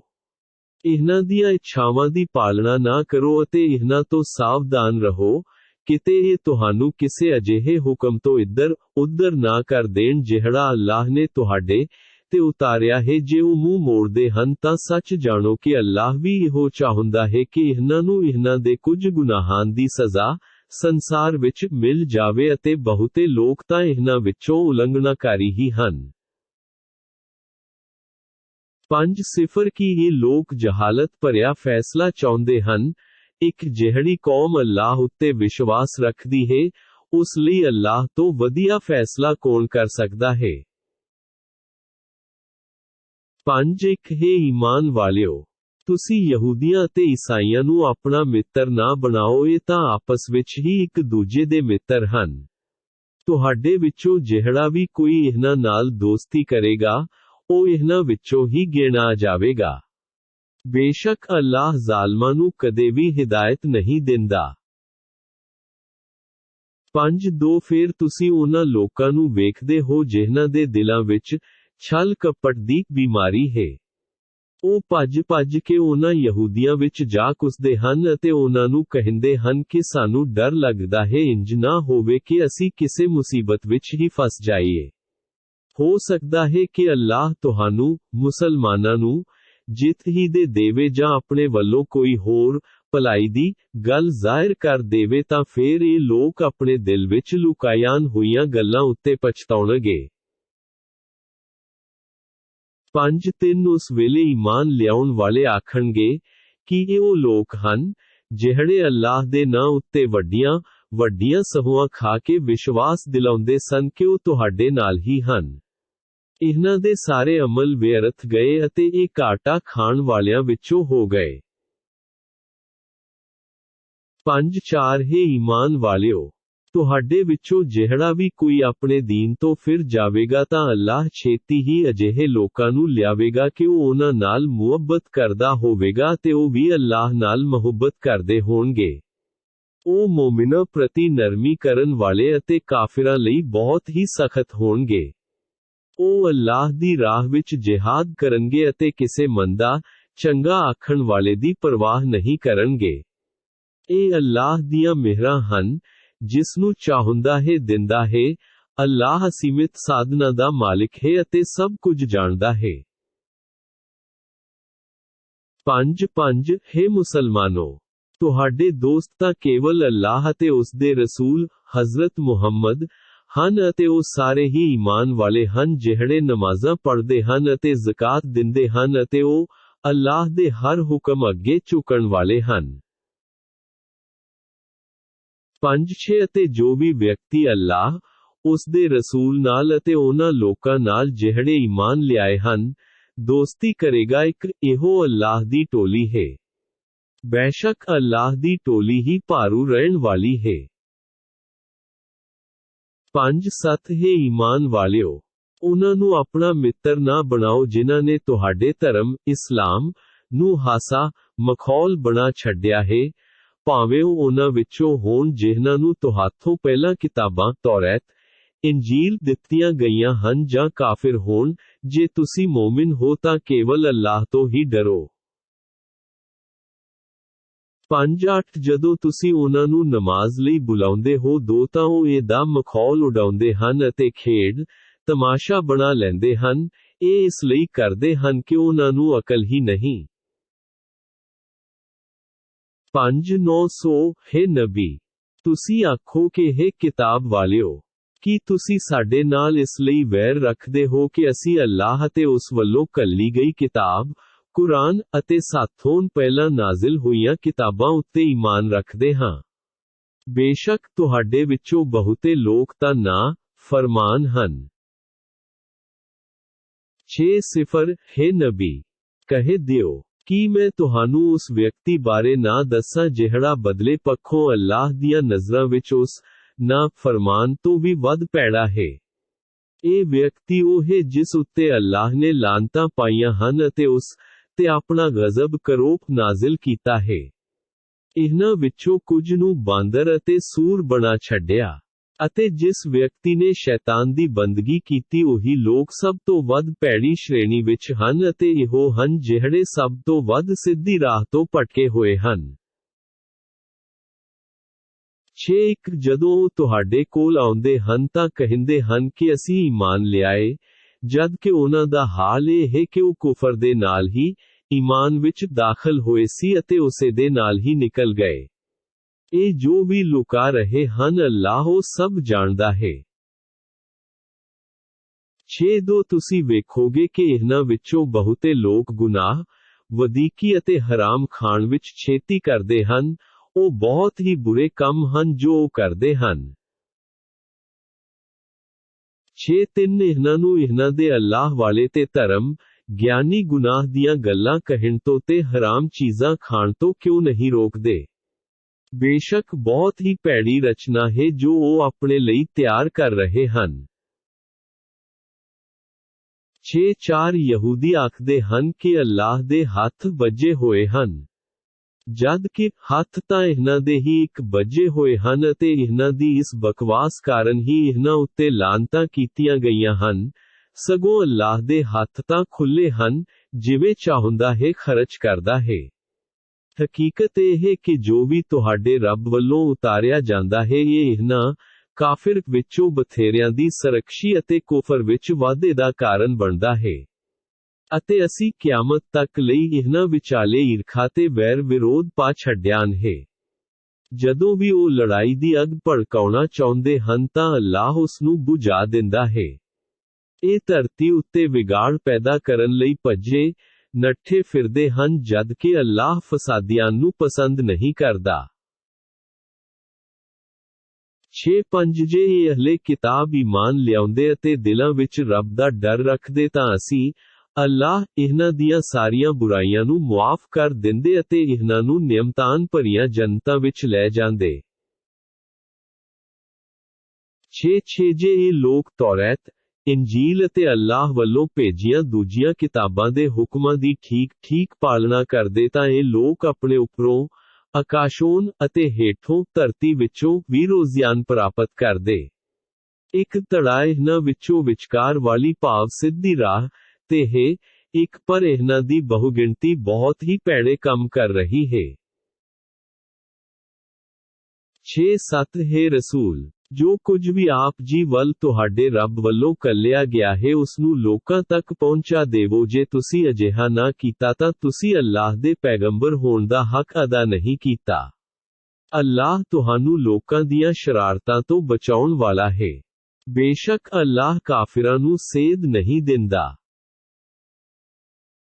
6-8 ਹੈ ਨਬੀ, ਤੁਸੀਂ ਕਹਿ ਦਿਓ, ਹੈ ਅਹਲੇ ਕਿਤਾਬ, ਤੁਸੀਂ ਅਸਲੀ ਧਰਮ ਉੱਤੇ ਕਦੇ ਵੀ ਕਾਇਮ ਨਹੀਂ ਰਹਿ ਸਕਦੇ ਜਦ ਤੱਕ ਕਿ ਤੁਸੀਂ ਤੌਰਾਤ, ਇੰਜੀਲ ਅਤੇ ਆਪਣੇ ਰੱਬ ਵੱਲੋਂ ਉਤਾਰੀਆਂ ਹੋਈਆਂ ਦੂਜੀਆਂ ਕਿਤਾਬਾਂ ਦੇ ਆਦੇਸ਼ਾਂ ਦੀ ਪਾਲਣਾ ਨਹੀਂ ਕਰੋਗੇ। ਹਕੀਕਤ ਇਹ ਹੈ ਜੋ ਕੁਝ ਤੁਹਾਡੇ ਵੱਲ ਤੁਹਾਡੇ ਰੱਬ ਨੇ ਉਤਾਰਿਆ ਹੈ, ਇਹ ਇਹਨਾਂ ਅਹਲੇ ਕਿਤਾਬ ਦੇ ਬਹੁਤੇ ਲੋਕਾਂ ਦੀ ਸਰਕਸ਼ੀ ਤੇ ਕੁਫਰ ਵਿੱਚ ਵਾਧੇ ਦਾ ਕਾਰਨ ਬਣਿਆ ਹੈ, ਸੋ ਤੁਸੀਂ ਕਾਫਿਰਾਂ ਦੇ ਹਾਲ ਉੱਤੇ ਦੁਖੀ ਨਾ ਹੋਵੋ। 6-9 ਬੇਸ਼ੱਕ ਜਿਹੜੇ ਲੋਕ ਵੀ ਈਮਾਨ ਲਿਆਏ ਭਾਵੇਂ ਉਹ ਯਹੂਦੀ, ਸਾਬੀ ਤੇ ਨਸਰਾਨੀ ਹਨ, ਇਹਨਾਂ ਵਿੱਚੋਂ ਜਿਹੜਾ ਵੀ ਅੱਲਾਹ ਅਤੇ ਕਿਆਮਤ ਉੱਤੇ ਈਮਾਨ ਰੱਖੇਗਾ ਅਤੇ ਨੇਕ ਕੰਮ ਵੀ ਕਰੇਗਾ, ਉਹਨਾਂ ਨੂੰ ਕਿਆਮਤ ਦਿਹਾੜੇ ਨਾ ਕੋਈ ਡਰ ਹੋਵੇਗਾ ਤੇ ਨਾ ਹੀ ਉਹਨਾਂ ਨੂੰ ਕੋਈ ਦੁੱਖ ਹੋਵੇਗਾ। 7 ਅਸੀਂ ਇਸਰਾਇਲ ਦੀ ਸੰਤਾਨ ਤੋਂ ਰੱਬੀ ਹੁਕਮਾਂ ਦੀ ਪਾਲਣਾ ਕਰਨ ਦਾ ਪੱਕਾ ਵਾਅਦਾ ਲਿਆ ਸੀ ਅਤੇ ਉਹਨਾਂ ਵੱਲ ਕਈ ਰਸੂਲ ਭੇਜੇ ਸੀ, ਪਰ ਜਦੋਂ ਕਦੇ ਉਹ ਰਸੂਲ ਉਹਨਾਂ ਕੋਲ ਉਹ ਚੀਜ਼ ਲੈ ਕੇ ਆਏ ਜਿਨ੍ਹਾਂ ਨੂੰ ਉਹ ਨਾਪਸੰਦ ਕਰਦੇ ਸਨ, ਤਾਂ ਕੁਝ ਨਬੀਆਂ ਨੂੰ ਉਹਨਾਂ ਨੇ ਝੁਠਲਾਇਆ ਅਤੇ ਕਈਆਂ ਨੂੰ ਉਹ ਕਤਲ ਹੀ ਕਰ ਦਿੰਦੇ ਸਨ। 7 ਅਤੇ ਉਹ ਇੰਜ ਸਮਝਦੇ ਸੀ ਕਿ ਉਹਨਾਂ ਦੀ ਕੋਈ ਪਕੜ ਨਹੀਂ ਹੋਵੇਗੀ, ਸੋ ਉਹ ਅੰਨੇ ਬੋਲੇ ਹੋ ਗਏ।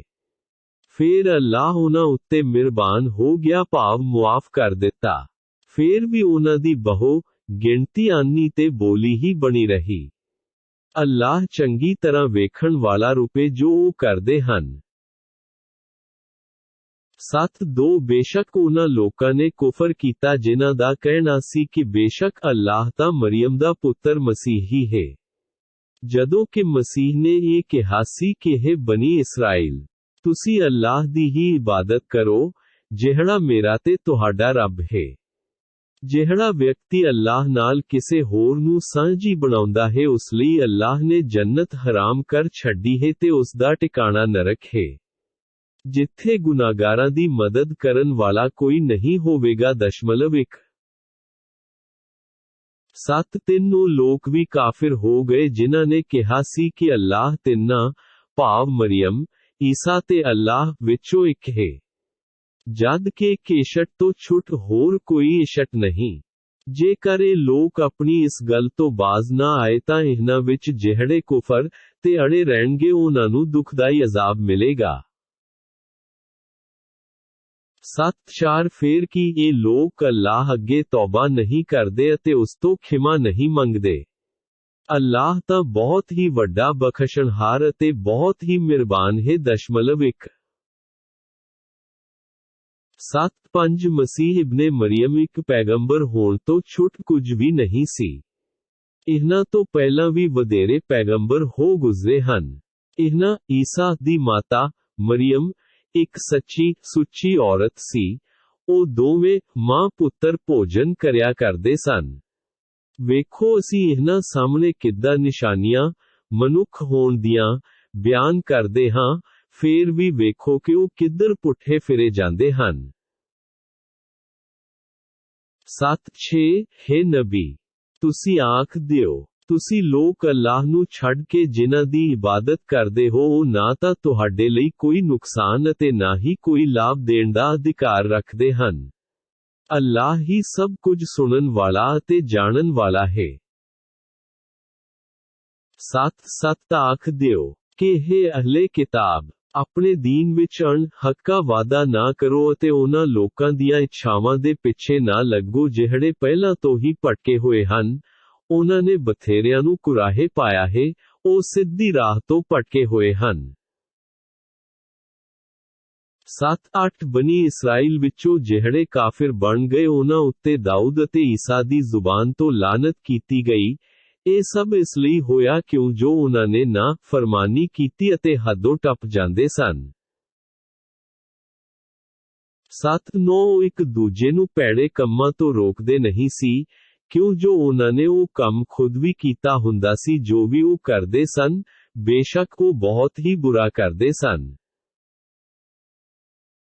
8 ਤੁਸੀਂ ਇਹਨਾਂ ਵਿੱਚ ਬਹੁਤੇ ਲੋਕਾਂ ਨੂੰ ਵੇਖੋਗੇ ਕਿ ਉਹ ਉਹਨਾਂ ਲੋਕਾਂ ਨਾਲ ਦੋਸਤੀਆਂ ਕਰਦੇ ਹਨ ਜੋ ਕੁਫਰ ਕਰਦੇ ਸਨ।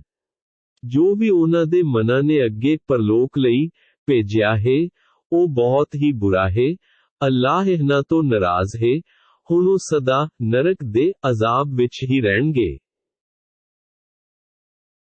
8 ਜੇ ਇੰਜ ਹੁੰਦਾ ਕਿ ਉਹ ਅੱਲਾਹ ਅਤੇ ਉਸ ਦੇ ਰਸੂਲ ਤੇ ਈਮਾਨ ਲਿਆਉਂਦੇ ਅਤੇ ਜੋ ਵੀ ਉਸ ਤੇ ਉਤਾਰਿਆ ਗਿਆ ਹੈ, ਉਸ ਤੇ ਈਮਾਨ ਰੱਖਦੇ ਤਾਂ ਇਹ ਕਦੇ ਵੀ ਕਾਫਿਰਾਂ ਨਾਲ ਦੋਸਤੀਆਂ ਨਾ ਕਰਦੇ। ਪਰ ਇਹਨਾਂ ਵਿੱਚੋਂ ਬਹੁਤੇ ਲੋਕ ਤਾਂ ਉਲੰਘਣਾਕਾਰੀ ਹਨ। 8 ਹੈ ਨਬੀ, ਬੇਸ਼ੱਕ ਤੁਸੀਂ ਈਮਾਨ ਵਾਲਿਆਂ ਦਾ ਸਭ ਤੋਂ ਵੱਡਾ ਦੁਸ਼ਮਣ ਯਹੂਦੀਆਂ ਨੂੰ ਅਤੇ ਮੁਸ਼ਰਿਕਾਂ ਇੱਕ ਨੂੰ ਵੇਖੋਗੇ ਅਤੇ ਈਮਾਨ ਵਾਲਿਆਂ ਨਾਲ ਮਿੱਤਰਤਾ ਵਿੱਚ ਸਭ ਤੋਂ ਵੱਧ ਨੇੜਤਾ ਤੁਸੀਂ ਉਹਨਾਂ 'ਚ ਵੇਖੋਗੇ ਜਿਹੜੇ ਆਪਣੇ ਆਪ ਨੂੰ ਨਸਾਰਾ ਈਸਾਈ ਕਹਿੰਦੇ ਹਨ। ਇਹ ਇਸ ਲਈ ਕਿ ਇਹਨਾਂ 'ਚ ਕੁਝ ਧਰਮ ਗਿਆਨੀ ਤੇ ਇਬਾਦਤ ਗੁਜ਼ਾਰ ਹਨ ਅਤੇ ਕੁਝ ਸੰਸਾਰ ਤਿਆਗੀ ਵੀ ਹਨ ਅਤੇ ਉਹ ਘਮੰਡ ਵੀ ਨਹੀਂ ਕਰਦੇ। 8-3 ਜਦੋਂ ਉਹ ਨਸਾਰਾ ਰਸੂਲ ਵੱਲ ਉਤਰਿਆ ਹੋਇਆ ਕਲਾਮ ਕੁਰਾਨ ਸੁਣਦੇ ਹਨ ਤਾਂ ਤੁਸੀਂ ਵੇਖੋਗੇ ਕਿ ਉਹਨਾਂ ਦੀਆਂ ਅੱਖਾਂ ਵਿੱਚੋਂ ਅੱਥਰੂ ਵਗਣ ਲੱਗ ਜਾਂਦੇ ਹਨ। ਇਸ ਦਾ ਕਾਰਨ ਇਹ ਹੈ ਕਿ ਉਹਨਾਂ ਨੇ ਹੱਕ ਨੂੰ ਪਛਾਣ ਲਿਆ ਹੈ। ਉਹ ਕਹਿੰਦੇ ਹਨ ਕਿ ਇਹ ਸਾਡੇ ਰੱਬ, ਅਸੀਂ ਈਮਾਨ ਲਿਆਏ ਸੋ ਹੁਣ ਤੂੰ ਸਾਡਾ ਨਾਂ ਵੀ ਹੱਕ ਦੀ ਗਵਾਹੀ ਦੇਣ ਵਾਲਿਆਂ ਵਿੱਚ ਲਿਖ ਲੈ। 8-4 ਅਤੇ ਕਹਿੰਦੇ ਹਨ ਕਿ ਹੁਣ ਸਾਡੇ ਕੋਲ ਕਿਹੜਾ ਬਹਾਨਾ ਹੈ ਕਿ ਅਸੀਂ ਅੱਲਾਹ ਤੇ ਅਤੇ ਜਿਹੜਾ ਹੱਕ ਕੁਰਾਨ ਸਾਡੇ ਕੋਲ ਪਹੁੰਚਿਆ ਹੈ ਉਸ ਤੇ ਈਮਾਨ ਨਾ ਲਿਆਏ ਅਤੇ ਸਾ ਉਲਟ ਪੁੱਠਾ ਕੌਮਾਂ ਇਸ ਗੱਲ ਦੀ ਵੀ ਆਸ ਰੱਖਣੀ ਚਾਹੀਦੀ ਹੈ ਕਿ ਸਾਡਾ ਰੱਬ ਸਾਨੂੰ ਨੇਕ ਲੋਕਾਂ ਵਿੱਚ ਸ਼ਾਮਲ ਕਰੇਗਾ। 8-5 ਇਸੇ ਕਥਨ ਸਦਕਾ ਅੱਲਾਹ ਉਹਨਾਂ ਨੂੰ ਅਜਿਹੇ ਬਾਗ ਦੇਵੇਗਾ ਜਿਸ ਦੇ ਹੇਠ ਨਹਿਰਾਂ ਵਗਦੀਆਂ ਹੋਣਗੀਆਂ ਤੇ ਉਹ ਉਹਨਾਂ ਵਿੱਚ ਸਦਾ ਲਈ ਰਹਿਣਗੇ ਅਤੇ ਨੇਕ ਲੋਕਾਂ ਦਾ ਇਹੋ ਬਦਲਾ ਹੈ। 8-6 ਅਤੇ ਜਿਹੜੇ ਲੋਕ ਕੁਫਰ ਕਰਦੇ ਰਹੇ ਅਤੇ ਸਾਡੀਆਂ ਆਇਤਾਂ ਨੂੰ ਝੁਠਲਾਉਂਦੇ ਰਹੇ ਉਹੀਓ ਨਰਕੀ ਹਨ। 8-7 ਹੈ ਈਮਾਨ ਵਾਲਿਓ, ਅੱਲਾਹ ਨੇ ਜਿਹੜੀਆਂ ਪਵਿੱਤਰ ਚੀਜ਼ਾਂ ਤੁਹਾਡੇ ਲਈ ਹਲਾਲ ਜਾਇਜ਼ ਕੀਤੀਆਂ ਹਨ ਤੁਸੀਂ ਉਹਨਾਂ ਨੂੰ ਹਰਾਮ ਨਾ ਜਾਇਜ਼ ਨਾ ਆਖੋ ਅਤੇ ਹੱਦੋਂ ਨਾ ਟੱਪੋ। ਬੇਸ਼ੱਕ ਅੱਲਾਹ ਹੱਦਾਂ ਟੱਪਣ ਵਾਲਿਆਂ ਨੂੰ ਨਾਪਸੰਦ ਕਰਦਾ ਹੈ। 8-8 ਅੱਲਾਹ ਨੇ ਤੁਹਾਨੂੰ ਜੋ ਹਲਾਲ ਤੇ ਪਾਕ ਰਿਜ਼ਕ ਰੋਜ਼ੀ ਦਿੱਤਾ ਹੈ ਉਸ ਵਿੱਚੋਂ ਖਾਓ ਅਤੇ ਅੱਲਾਹ ਤੋਂ ਡਰੋ ਜਿਸ ਉੱਤੇ ਤੁਸੀਂ ਈਮਾਨ ਰੱਖਦੇ ਹੋ। 8-9 ਅੱਲਾਹ ਤੁਹਾਡੀਆਂ ਬਿਨਾਂ ਸੋਚੇ ਸਮਝੇ ਖਾਦੀਆਂ ਹੋਈਆਂ ਕਸਮਾਂ ਲਈ ਤੁਹਾਡੀ ਪਕੜ ਨਹੀਂ ਕਰੇਗਾ ਪਰ ਉਹਨਾਂ ਕਸਮਾਂ ਤੇ ਇੱਕ ਅਵਸ਼ ਪੁੱਛ ਗਿੱਛ ਕਰੇਗਾ ਜਿਹੜੀਆਂ ਤੁਸੀਂ ਸੋਚ ਸਮਝ ਕੇ ਪੱਕੀਆਂ ਕੀਤੀਆਂ ਹਨ। ਪੱਕੀਆਂ ਕਸਮਾਂ ਭੰਗ ਕਰਨ ਤੇ 10 ਮੁਤਾਜਾਂ ਨੂੰ ਭੋਜਨ ਕਰਾਉਣਾ ਹੈ ਜਿਹਾ ਤੁਸੀਂ ਆਪਣੇ ਪਰਿਵਾਰ ਨੂੰ ਖਵਾਉਂਦੇ ਹੋ ਜਾਂ ਉਹਨਾਂ ਨੂੰ ਕੱਪੜਾ ਦੇਣਾ ਜਾਂ ਇੱਕ ਗਰਦਨ ਪਾਵ ਗੁਲਾਮ ਆਜ਼ਾਦ ਕਰਨਾ ਹੈ। ਫੇਰ ਜਿਹੜਾ ਇਹਨਾਂ ਵਿੱਚੋਂ ਕੁਝ ਵੀ ਕਰਨ ਦੀ ਹਿੰਮਤ ਨਾ ਰੱਖਦਾ ਹੋਵੇ ਤਾਂ ਉਹ 3 ਦਿਨ ਦੇ ਰੋਜ਼ੇ ਲਗਾਤਾਰ ਰੱਖੇ। ਇਹ ਤੁਹਾਡੀਆਂ ਉਹਨਾਂ ਕਸਮਾਂ ਦਾ ਕੁਫਾਰਾ ਭਾਵ ਪਾਪ ਨੂੰ ਢਕਣ ਦਾ ਸਾਧਨ ਰੂਪੇ ਜਿਨ੍ਹਾਂ ਨੂੰ ਤੁਸੀਂ ਤੋੜ ਬੈਠਦੇ ਹੋ। ਤੁਸੀਂ ਆਪਣੀਆਂ ਕਸਮਾਂ ਦੀ ਰਾਖੀ ਕਰੋ। ਅੱਲਾਹ ਤੁਹਾਨੂੰ ਸਾਰੇ ਆਦੇਸ਼ ਖੋਲ ਕੇ ਦੱਸਦਾ ਹੈ ਤਾਂ ਜੋ ਤੁਸੀਂ ਸ਼ੁਕਰ ਅਦਾ ਕਰੋ। 9 ਹੈ ਈਮਾਨ ਵਾਲਿਓ, ਬੇਸ਼ੱਕ ਸ਼ਰਾਬ, ਜੂਆ, ਅਸਥਾਨ ਤੇ ਫਾਲਗਿਰੀ ਦੇ ਤੀਰ ਇਹ ਸਾਰੇ ਗੰਦੇ ਕੰਮ ਹਨ ਅਤੇ ਸ਼ੈਤਾਨੀ ਕੰਮਾਂ ਵਿੱਚੋਂ ਹਨ ਸੋ ਇਹਨਾਂ ਤੋਂ ਬਚੋ ਇੱਕ ਤਾਈਓ ਤੁਸੀਂ ਸਫਲ ਹੋਵੋਗੇ। 9 ਇੱਕ ਸ਼ੈਤਾਨ ਤਾਂ ਇਹ ਚਾਹੁੰਦਾ ਹੈ ਕਿ ਸ਼ਰਾਬ ਤੇ ਜੂਏ ਦੁਆਰਾ ਤੁਹਾਡੇ ਵਿਚਾਲੇ ਵੈਰ ਵਿਰੋਧ ਪਾ ਦੇਵੇ ਅਤੇ ਅੱਲਾਹ ਦੀ ਯਾਦ ਅਤੇ ਨਮਾਜ਼ ਤੋਂ ਤੁਹਾਨੂੰ ਪਰਾਂ ਰੱਖੇ। ਕੀ ਤੁਸੀਂ ਇਹਨਾਂ ਸ਼ੈਤਾਨੀ ਕੰਮਾਂ ਤੋਂ ਬਾਜ਼ ਨਹੀਂ ਆਓਗੇ? 9 ਤੁਸੀਂ ਅੱਲਾਹ ਅਤੇ ਰਸੂਲ ਦੀ ਆਗਿਆਕਾਰੀ ਕਰਦੇ ਰਹੋ ਅਤੇ ਸੰਭਲ ਕੇ ਰਹੋ। ਜੇ ਤੁਸੀਂ ਹੱਕ ਸੱਚ ਤੋਂ ਫਿਰ ਜਾਓ ਤਾਂ ਇਹ ਜਾਣ ਲਓ ਕਿ ਸਾਡੇ ਰਸੂਲ ਦੇ ਜ਼ਿੰਮੇਨ ਤਾਂ ਕੇਵਲ ਰੱਬੀ ਆਦੇਸ਼ ਖੋਲ ਕੇ ਪਹੁੰਚਾਉਣਾ ਹੈ। 9 ਜਿਹੜੇ ਲੋਕ ਈਮਾਨ ਲਿਆਏ ਤੇ ਨੇਕ ਕੰਮ ਕਰਨ ਲੱਗ ਪਏ ਪਹਿਲਾਂ ਉਹਨਾਂ ਨੇ ਜੋ ਕੁਝ ਵੀ ਹਰਾਮ ਖਾਇਆ ਪਿਆ ਹੈ ਉਸ ਲਈ ਕੋਈ ਗੁਨਾਹ ਭਾਵ ਸਜ਼ਾ ਨਹੀਂ ਪਰ ਅੱਗੇ ਲਈ ਬੁਰਾਈਆਂ ਤੋਂ ਬਚਣ ਈਮਾਨ ਤੇ ਕਾਇਮ ਰਹਿਣ ਤੇ ਭਲੇ ਕੰਮ ਕਰਨ। ਫੇਰ ਜੇ ਉਹ ਬੁਰਾਈਆਂ ਤੋਂ ਬਚੇ ਹੀ ਰਹਿਣ ਅਤੇ ਈਮਾਨ ਉੱਤੇ ਡਟੇ ਰਹਿਣ ਫੇਰ ਉਹ ਰੱਬ ਤੋਂ ਡਰਦੇ ਹੋਏ ਨੇਕੀ ਕਰਨ ਤਾਂ ਅੱਲਾਹ ਨੇਕੀ ਕਰਨ ਵਾਲਿਆਂ ਨੂੰ ਪਸੰਦ ਕਰਦਾ ਹੈ।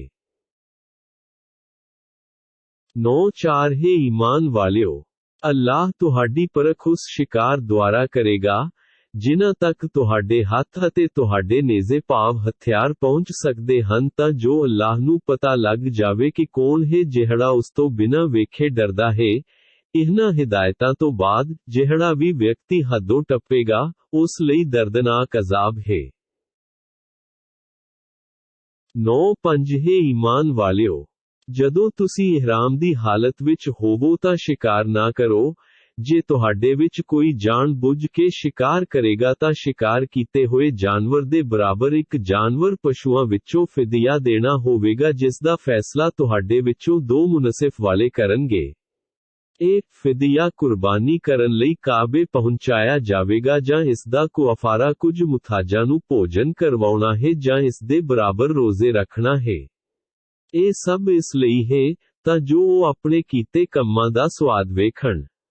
ਅੱਲਾਹ ਨੇ ਪਹਿਲਾਂ ਹੋਏ ਗੁਨਾਹਾਂ ਨੂੰ ਮੁਆਫ ਕਰ ਦਿੱਤਾ ਹੈ ਅਤੇ ਜੇ ਕੋਈ ਵਿਅਕਤੀ ਮੁੜ ਅਜਿਹੀ ਹਰਕਤ ਕਰੇਗਾ ਤਾਂ ਅੱਲਾਹ ਉਸ ਤੋਂ ਬਦਲਾ ਲਵੇਗਾ। ਅੱਲਾਹ ਜ਼ਬਰਦਸਤ ਅਤੇ ਬਦਲਾ ਲੈਣ ਵਾਲਾ ਹੈ। 9-6 ਤੁਹਾਡੇ ਲਈ ਸਮੁੰਦਰ ਦਾ ਸ਼ਿਕਾਰ ਅਤੇ ਉਸ ਦਾ ਖਾਣਾ ਹਲਾਲ, ਜਾਇਜ਼ ਕੀਤਾ ਗਿਆ ਹੈ। ਇਹ ਤੁਹਾਡੇ ਲਈ ਵੀ ਹੈ ਅਤੇ ਮੁਸਾਫਰਾਂ ਦੇ ਲਾਭ ਭਾਵ ਸਹੂਲਤ ਲਈ ਹੈ। ਤੁਸੀਂ ਇਹਰਾਮ ਦੀ ਹਾਲਤ ਵਿੱਚ ਖੁਸ਼ਕੀ ਦਾ ਭਾਵ ਧਰਤੀ ਉੱਤੇ ਸ਼ਿਕਾਰ ਕਰਨਾ ਤੁਹਾਡੇ ਲਈ ਹਰਾਮ ਕੀਤਾ ਗਿਆ ਹੈ। ਤੁਸੀਂ ਅੱਲਾਹ ਤੋਂ ਡਰਦੇ ਰਹੋ ਜਿਸ ਦੇ ਕੋਲ ਤੁਸੀਂ ਸਾਰੇ ਇਕੱਠੇ ਕੀਤੇ ਜਾਵੋਗੇ। 9-7 ਖਾਨਾ ਕਾਬਾ ਜਿਹੜਾ ਸਤਿਕਾਰ ਵਾਲਾ ਘਰ ਰੂਪੇ ਅੱਲਾਹ ਨੇ ਇਸ ਨੂੰ ਲੋਕਾਂ ਦੇ ਠਹਿਰਨ ਦਾ ਇੱਕ ਸਾਧਨ ਬਣਾਇਆ ਹੈ। ਹੁਰਮਤ ਭਾਵ ਆਦਰ ਵਾਲੇ 4 ਮਹੀਨੇ ਅਤੇ ਹਰਮ ਵਾਲੀ ਕੁਰਬਾਨੀ ਅਤੇ ਪਟੇ ਵਾਲੇ ਜਾਨਵਰਾਂ ਨੂੰ ਵੀ ਸਤਿਕਾਰ ਦਿੱਤਾ ਹੈ। ਇਹ ਸਭ ਇਸ ਲਈ ਕਿ ਤੁਸੀਂ ਜਾਣ ਲਓ ਕਿ ਬੇਸ਼ੱਕ ਅੱਲਾਹ ਹੀ ਆਕਾਸ਼ਾਂ ਅਤੇ ਧਰਤੀ ਵਿੱਚ ਜੋ ਵੀ ਹੈ, ਉਹਨਾਂ ਸਭ ਦਾ ਗਿਆਨ ਰੱਖਦਾ ਹੈ। ਬੇਸ਼ੱਕ ਅੱਲਾਹ ਸਾਰੀਆਂ ਚੀਜ਼ਾਂ ਦਾ ਜਾਣਨ ਵਾਲਾ ਹੈ। 9-8 ਜਾਣ ਲਓ, ਅੱਲਾਹ ਸਖਤ ਸਜ਼ਾ ਦੇਣ ਵਾਲਾ ਹੈ ਅਤੇ ਅਤਿਅੰਤ ਬਖਸ਼ਣਹਾਰ ਤੇ ਰਹਿਮ ਫਰਮਾਉਣ ਵਾਲਾ ਵੀ ਅੱਲਾਹ ਹੀ ਹੈ। 9-9 ਰਸੂਲਾਂ ਦੇ ਜ਼ਿੰਮੇ ਤਾਂ ਅੱਲਾਹ ਦਾ ਪੈਗਾਮ ਲੋਕਾਂ ਤੱਕ ਪੁੱਜਦਾ ਕਰਨਾ ਹੈ। ਅੱਲਾਹ ਉਹ ਸਭ ਕੁਝ ਜਾਣਦਾ ਹੈ ਜੋ ਤੁਸੀਂ ਵਿਖਾਵਾ ਕਰਦੇ ਹੋ ਅਤੇ ਜੋ ਤੁਸੀਂ ਗੁਪਤ ਰੱਖਦੇ ਹੋ। 1-0 ਹੈ ਨਬੀ, ਤੁਸੀਂ ਆਖ ਦਿਓ ਕਿ ਪਾਕ ਤੇ ਨਾਪਾਕ ਇੱਕ ਸਮਾਨ ਨਹੀਂ ਹੋ ਸਕਦੇ, ਭਾਵੇਂ ਨਾਪਾਕ ਲੋਕਾਂ ਦੀ ਬਹੁਗਿਣਤੀ ਤੁਹਾਨੂੰ ਕਿੰਨੀ ਹੀ ਪ੍ਰਭਾਵਿਤ ਕਿਉਂ ਨਾ ਕਰਦੀ ਹੋਵੇ। ਸੋ ਹੈ ਅਕਲ ਵਾਲਿਓ, ਤੁਸੀਂ ਅੱਲਾਹ ਤੋਂ ਹੀ ਡਰੋ ਤਾਂ ਜੋ ਤੁਸੀਂ ਸਫਲ ਹੋ ਸਕੋ। 1-1 ਹੈ ਈਮਾਨ ਵਾਲਿਓ, ਤੁਸੀਂ ਮੁਹੰਮਦ ਸੱਸਾ ਤੋਂ ਅਜਿਹੀਆਂ ਗੱਲਾਂ ਨਾ ਪੁੱਛੋ ਕਿ ਜੇ ਉਹ ਤੁਹਾਡੇ ਤੇ ਸਪਸ਼ਟ ਹੋ ਜਾਣ ਤਾਂ ਤੁਹਾਨੂੰ ਬੁਰੀਆਂ ਲੱਗਣ। ਜੇ ਤੁਸੀਂ ਕੁਰਾਨ ਦੇ ਨਾਜ਼ਲ ਹੋਣ ਸਮੇਂ ਇਹਨਾਂ ਗੁਪਤ ਗੱਲਾਂ ਦੇ ਸੰਬੰਧ ਵਿੱਚ ਪੁੱਛੋਗੇ ਤਾਂ ਤੁਹਾਡੇ ਤੇ ਸਪਸ਼ਟ ਕਰ ਦਿੱਤੀਆਂ ਜਾਣਗੀਆਂ। ਪਹਿਲਾਂ ਦੇ ਪੁੱਛੇ ਗਏ ਸਵਾਲਾਂ ਨੂੰ ਅੱਲਾਹ ਨੇ ਮੁਆਫ ਕਰ ਦਿੱਤਾ ਹੈ। ਅੱਲਾਹ ਵੱਡਾ ਬਖਸ਼ਣਹਾਰ ਅਤੇ ਸਹਿਣ ਕਰਨ ਵਾਲਾ ਹੈ। 1-2 ਅਜਿਹੀਆਂ ਗੱਲਾਂ ਤੁਹਾਥੋਂ ਪਹਿਲਾਂ ਦੂਜੇ ਲੋਕਾਂ ਨੇ ਵੀ ਪੁੱਛੀਆਂ ਸਨ ਅਤੇ ਉਹਨਾਂ ਗੱਲਾਂ ਕਾਰਨ ਹੀ ਉਹ ਕਾਫਿਰ ਹੋ ਗਏ। 1-3 ਅੱਲਾਹ ਨੇ ਨਾ ਕਿਸੇ ਨੂੰ ਬਹੀਰਾ ਨਿਯਤ ਕੀਤਾ ਹੈ, ਨਾ ਸਾਹਿਬਾ, ਨਾ ਵਸੀਲਾ, ਨਾ ਹੀ ਹਾਮ। ਪਰ ਇਹ ਕਾਫਿਰ ਅੱਲਾਹ ਉੱਤੇ ਝੂਠੇ ਆਰੋਪ ਲਗਾਉਂਦੇ ਹਨ, ਜਦ ਕਿ ਉਹਨਾਂ ਵਿੱਚੋਂ ਬਹੁਤੇ ਮੂਰਖ ਹਨ। 1-4 ਜਦੋਂ ਉਹਨਾਂ ਨੂੰ ਕਿਹਾ ਜਾਂਦਾ ਹੈ ਕਿ ਆਓ ਉਸ ਚੀਜ਼ ਕੁਰਾਨ ਵੱਲ ਜੋ ਅੱਲਾਹ ਨੇ ਨਾਜ਼ਿਲ ਕੀਤਾ ਹੈ ਅਤੇ ਰਸੂਲ ਵੱਲ ਆਓ ਤਾਂ ਆਖਦੇ ਹਨ ਕਿ ਸਾਡੇ ਲਈ ਤਾਂ ਉਹੀ ਉਹ ਤਰੀਕਾ ਬਥੇਰਾ ਹੈ ਜਿਸ ਉੱਤੇ ਅਸੀਂ ਆਪਣੇ ਬਾਪ ਦਾਦਿਆਂ ਭਾਵ ਬਜ਼ੁਰਗਾਂ ਨੂੰ ਵੇਖਿਆ ਹੈ, ਭਾਵੇਂ ਉਹਨਾਂ ਦੇ ਪਿਓ ਦਾਦਾ ਕੁਝ ਵੀ ਨਾ ਜਾਣਦੇ ਹੋਣ ਅਤੇ ਨਾ ਹੀ ਹਿਦਾਇਤ ਵਾਲੇ ਹੋਣ, ਫੇਰ ਵੀ ਇਹਨਾਂ ਦੀ ਹੀ ਪੈਰਵੀ ਕਰਨਗੇ।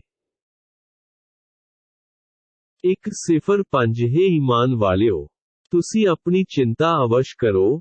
ਜੇ ਤੁਸੀਂ ਸਿੱਧੀ ਰਾਹ ਤੇ ਚੱਲ ਰਹੇ ਹੋ ਤਾਂ ਜਿਹੜਾ ਵਿਅਕਤੀ ਕੁਰਾਹੇ ਪਿਆ ਹੋਇਆ ਹੈ ਉਹ ਤੁਹਾਡਾ ਕੁਝ ਵੀ ਵਿਗਾੜ ਨਹੀਂ ਸਕਦਾ। ਤੁਸੀਂ ਸਾਰਿਆਂ ਨੇ ਅੱਲਾਹ ਵੱਲ ਹੀ ਪਰਤਣਾ ਹੈ, ਫੇਰ ਉਹ ਤੁਹਾਨੂੰ ਦੱਸ ਦੇਵੇਗਾ ਕਿ ਤੁਸੀਂ ਕੀ ਕਰਦੇ ਰਹੇ ਹੋ। 1-6 ਹੈ ਈਮਾਨ ਵਾਲਿਓ, ਜਦੋਂ ਤੁਹਾਡੇ ਵਿੱਚੋਂ ਕਿਸੇ ਦੀ ਮੌਤ ਦਾ ਵੇਲਾ ਆਉਣ ਲੱਗੇ ਤਾਂ ਵਸੀਅਤ ਕਰਨ ਵੇਲੇ ਤੁਹਾਡੇ ਵਿਚਾਲੇ ਕੋਈ ਗਵਾਹ ਹੋਣਾ ਚਾਹੀਦਾ ਹੈ। ਸੋ ਵਸੀਅਤ ਕਰਦੇ ਸਮੇਂ ਆਪਣੇ ਰਿਸ਼ਤੇਦਾਰਾਂ ਵਿੱਚੋਂ 2 ਨਿਆਂਕਾਰੀਆਂ ਨੂੰ ਗਵਾਹ ਬਣਾ ਲਓ। ਜੇ ਤੁਸੀਂ ਕਿਧਰੇ ਸਫ਼ਰ 'ਚ ਹੋਵੋ ਅਤੇ ਰਾਹ ਵਿੱਚ ਹੀ ਤੁਹਾ ਉਲਟ ਪੁੱਠਾ ਕੌਮਾ ਮੌਤ ਆ ਜਾਵੇ ਤਾਂ ਬਿਗਾਨੀਆਂ ਵਿੱਚੋਂ 2 ਗਵਾਹ ਠੀਕ ਹਨ। ਜੇ ਤੁਹਾ ਉਲਟ ਪੁੱਠਾ ਕੌਮਾਂ ਬੇਇਨਸਾਫੀ ਦਾ ਸ਼ੱਕ ਹੋ ਜਾਵੇ ਤਾਂ ਇਹਨਾਂ ਦੋਹਾਂ ਗਵਾਹਾਂ ਨੂੰ ਨਮਾਜ਼ ਮਗਰੋਂ ਮਸੀਤ ਵਿੱਚ ਰੋਕ ਲਵੋ। ਜੇ ਉਹ ਅੱਲਾਹ ਦੀ ਸੁਣ ਖਾ ਕੇ ਆਖਣ ਕਿ ਅਸੀਂ ਇਸ ਗਵਾਹੀ ਦੇ ਬਦਲੇ ਕੁਝ ਵੀ ਨਹੀਂ ਲੈ ਰਹੇ ਅਤੇ ਜੇ ਕੋਈ ਸਾਖ ਸੰਬੰਧੀ ਵੀ ਹੋਵੇ ਤਾਂ ਵੀ ਅਸੀਂ ਉਸ ਦਾ ਪੱਖ ਪੂਰਨ ਵਾਲੇ ਨਹੀਂ ਅਤੇ ਅਸੀਂ ਅੱਲਾਹ ਦੀ ਗਵਾਹੀ ਨੂੰ ਗੁਪਤ ਨਹੀਂ ਰੱਖਾਂਗੇ। ਜੇ ਅਸੀਂ ਅਜਿਹਾ ਕੀਤਾ ਤਾਂ ਅਸੀਂ ਵੀ ਪਾਪੀਆਂ ਵਿੱਚ ਗਿਣੇ ਜਾਵਾਂਗੇ। 107 ਫਿਰ ਜੇ ਪਤਾ ਲੱਗ ਜਾਵੇ ਕਿ ਉਹਨਾਂ ਦੋਹਾਂ ਨੇ ਝੂਠੀ ਗਵਾਹੀ ਦੇਣ ਦਾ ਪਾਪ ਕੀਤਾ ਹੈ ਤਾਂ ਉਹਨਾਂ ਦੀ ਥਾਂ 2 ਹੋਰ ਗਵਾਹ ਉਹਨਾਂ ਲੋਕਾਂ ਵਿੱਚੋਂ ਲਵੋ ਜਿਨ੍ਹਾਂ ਦਾ ਹੱਕ ਮਾਰਿਆ ਜਾ ਰਿਹਾ ਹੈ ਅਤੇ ਮ੍ਰਿਤਕ ਦੇ ਵੀ ਵੱਧ ਨੇੜੇ ਹੋਣ। ਜੇ ਉਹ ਦੋਵੇਂ ਅੱਲਾਹ ਦੀ ਸੁਣ ਖਾ ਕੇ ਆਖਣ ਕਿ ਸਾਡੀ ਗਵਾਹੀ ਪਹਿਲੇ ਦੋਹਾਂ ਗਵਾਹਾਂ ਤੋਂ ਵਧੇਰੇ ਸੱਚੀ ਹੈ, ਅਸੀਂ ਕੋਈ ਵਧੀਕੀ ਨਹੀਂ ਕੀਤੀ, ਜੇ ਅਸੀਂ ਅਜਿਹਾ ਕਰੀਏ ਤਾਂ ਜ਼ਾਲਮਾਂ ਵਿੱਚ ਗਿਣੇ ਜਾਵਾਂਗੇ। 108 ਇਸ ਤਰ੍ਹਾਂ ਆਸ ਕੀਤੀ ਜਾ ਸਕਦੀ ਹੈ ਕਿ ਉਹ ਸੱਚੀ ਗਵਾਹੀ ਦੇਣਗੇ ਜਾਂ ਘੱਟੋ ਘੱਟ ਇਸ ਗੱਲ ਤੋਂ ਡਰਨਗੇ ਕਿ ਉਹਨਾਂ ਵਾਰਸਾਂ ਦੀਆਂ ਸਹੁਆਂ ਮਗਰੋਂ ਉਹਨਾਂ ਦੀਆਂ ਸਹੁਆਂ ਵੀ ਰੱਦ ਨਾ ਕਰ ਦਿੱਤੀਆਂ ਜਾਣਗੀਆਂ। ਸੋ ਤੁਸੀਂ ਅੱਲਾਹ ਤੋਂ ਡਰੋ ਅਤੇ ਸੁਣੋ ਕਿ ਅੱਲਾਹ ਨਾ ਫਰਮਾਨਾਂ ਨੂੰ ਹਿਦਾਇਤ ਨਹੀਂ ਦਿੰਦਾ। 109 ਉਸ ਦਿਨ ਦੀ ਚਿੰਤਾ ਕਰੋ ਜਦੋਂ ਅੱਲਾਹ ਸਾਰੇ ਪੈਗੰਬਰਾਂ ਨੂੰ ਜਮ੍ਹਾਂ ਕਰੇਗਾ ਫਿਰ ਉਹਨਾਂ ਨੂੰ ਆਖੇਗਾ ਕਿ ਤੁਹਾਨੂੰ ਤੁਹਾਡੀ ਕੌਮ ਨੇ ਕੀ ਜਵਾਬ ਦਿੱਤਾ ਸੀ।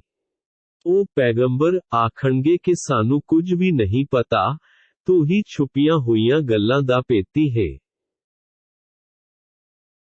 110 ਜਦੋਂ ਅੱਲਾਹ ਫਰਮਾਏਗਾ ਕਿ ਹੇ ਈਸਾ ਬਿਨ ਮਰੀਮ, ਤੂੰ ਆਪਣੇ ਤੇ ਆਪਣੀ ਮਾਂ ਉੱਤੇ ਹੋਈ ਮੇਰੀ ਉਸ ਨਿਅਮਤ ਨੂੰ ਯਾਦ ਕਰ ਜਦੋਂ ਮੈਂ ਤੇਰੀ ਮਦਦ ਪਵਿੱਤਰ ਰੂਹ ਜਿਬਰਾਈਲ ਰਾਹੀਂ ਕੀਤੀ ਸੀ। ਤੂੰ ਮਾਂ ਦੀ ਗੋਦੀ ਵਿੱਚ ਵੀ ਭਾਵ ਜੰਮਦੇ ਹੀ ਤੇ ਸਿਆਣੀ ਉਮਰ ਵਿੱਚ ਵੀ ਲੋਕਾਂ ਨਾਲ ਗੱਲਾਂ ਕਰਦਾ ਸੀ। ਮੈਂ ਤੈਨੂੰ ਕਿਤਾਬ, ਡੂੰਗੀ ਸਿਆਣਪ, ਤੌਰੈਤ ਤੇ ਇੰਜੀਲ ਦੀ ਸਿੱਖਿਆ ਵੀ ਦਿੱਤੀ।